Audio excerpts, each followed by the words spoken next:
وسلم نے جو بتوں کے خلاف جہاد فرمایا اور توحید بارہ تعالیٰ کے تعلق سے حضور نے جو پیغام دیا، سنو میرے بھائیوں، آپ کو غصہ آنا چاہیے، آپ کے چہرے پہ بال آنے چاہیے جب کوئی بندہ یہ بات کرتا ہے کہ نہیں سجدہ کہیں اور بھی ہو سکتا ہے۔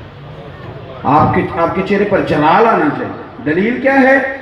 سیدہ عائشہ صدیقہ رضی اللہ تعالیٰ عنہ فرماتی ہیں کہ حضور کو کتنا بھی ستاتا تھا تو ناراض نہیں ہوتے تھے، لیکن اگر کوئی اللہ کی حدیں توڑتا تو میرے نبی کے چہرے پر جلال آ جاتا تھا۔ محنت کے ساتھ حضور نے توحید لوگوں کے دلوں میں اتاری، محنت کے ساتھ، جد و جہد کے ساتھ۔ یہ لا الہ الا اللہ کا پیغام لے کے میرے نبی پاک منڈیوں میں گئے، حضور نے دروازوں پہ دستک دے دے کے لوگوں کو کہا کہ اللہ کے سوا کوئی عبادت کے لائق اتنی بڑی۔ اعلیٰ حضرت بریلوی رحمۃ اللہ تعالیٰ علیہ سے کسی نے سجدہ تعظیمی کے بارے میں پوچھا، سجدہ عبادت کے بارے میں نہیں، شرک سجدہ تعظیمی ہے، سجدہ عبادت ہے، سجدہ تعظیمی شرک وہ حرام ہے۔ کسی نے پوچھا کہ اللہ کے علاوہ کسی نے تعظیماً سجدہ کیا، کسی کو معبود سمجھ کے نہیں۔ پرانی امتوں میں تعظیم کے لیے کسی کو سجدہ کرنا جائز تھا۔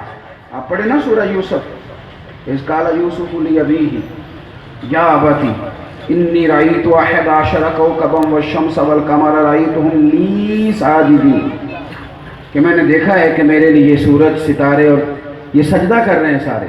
پرانی امتوں میں سجدہ تعظیمی جائز تھا۔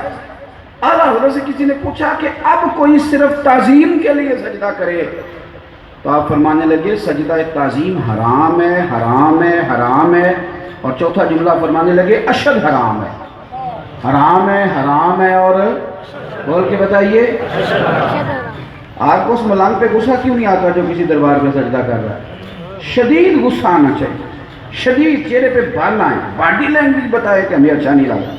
سجدہ صرف اللہ، میرے نبی پاک صلی اللہ تعالیٰ علیہ وسلم نے توحید باری تعالیٰ کا پرچار کیا، توحید کی دعوت دی، شان نبی پاک اپنی دکھاتے تھے، معجزے حضور اپنے دکھاتے تھے، چاند حضور نہیں توڑا، ڈوبے ہوئے سورج کو نبی پاک نہیں موڑا۔ لیکن جب کسی نے پوچھا یہ سارا کچھ کیا ہے تو محبوب فرمانے لگے جو اس رب کی شان ہے جس نے مجھے رسول بنا کے بھیجا۔ حضور نے توحید باری تعالیٰ کے درس دیے، توحید باری تعالیٰ، توحید کا عقیدہ تو آپ کو مضبوط کر دے گا، یہ تو آپ کو تگڑا کر دے گا۔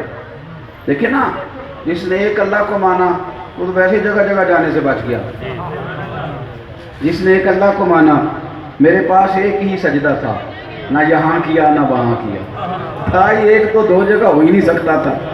دوسری بات یہ کہ اس نے مان لیا کہ میرا اللہ ہی با اختیار ہے، تو اپنے نبیوں ولیوں کو اختیار دیتا ہے، لیکن اللہ کے اذن کے بغیر کچھ ہو سکتا؟ پھر وہ سمجھ گیا کہ مجھے بھروسہ بھی اپنے اللہ پہ کرنا ہے، پھر وہ سمجھ گیا کہ مجھے ڈرنا بھی اپنے اللہ سے ہی ہے۔ جب توحید مان گیا تو سمجھ گیا وہ نعمت دے تو شکر کرنا ہے، آزمائش ڈالے تو۔ میرے نبی پاک علیہ السلام نے فرمایا، مسلم شریف کی حدیث ہے، حضور فرمانے لگے مومن کا معاملہ بھی بڑا ہی عجیب ہے، اس کے ہر کام میں خیر ہی خیر ہے۔ حضور فرماتے ہیں اللہ اس کو نعمت دے تو شکر کر کے اجر لے لیتا ہے، اور رب آزمائش ڈالے تو میرا مومن صبر کر کے اجر لے لیتا ہے۔ اجر ہی اجر ہے، اس کا کسی جگہ نقصان ہے، کیونکہ اللہ کا ماننے والا ہے، کیونکہ ایک توحید باری تعالیٰ آپ کو مضبوط کرتی ہے۔ توحید آپ کو، دیکھو یہاں نا بہت سارے بندے سینہ تان کے چلتے ہیں، پنجابی میں کہتے ہیں سینہ چوڑا کر کے، تگڑے ہو کے چلتے ہیں۔ بھئی کیا ہوا؟ کہتے ہیں آج کل ہماری پارٹی کی حکومت ہے۔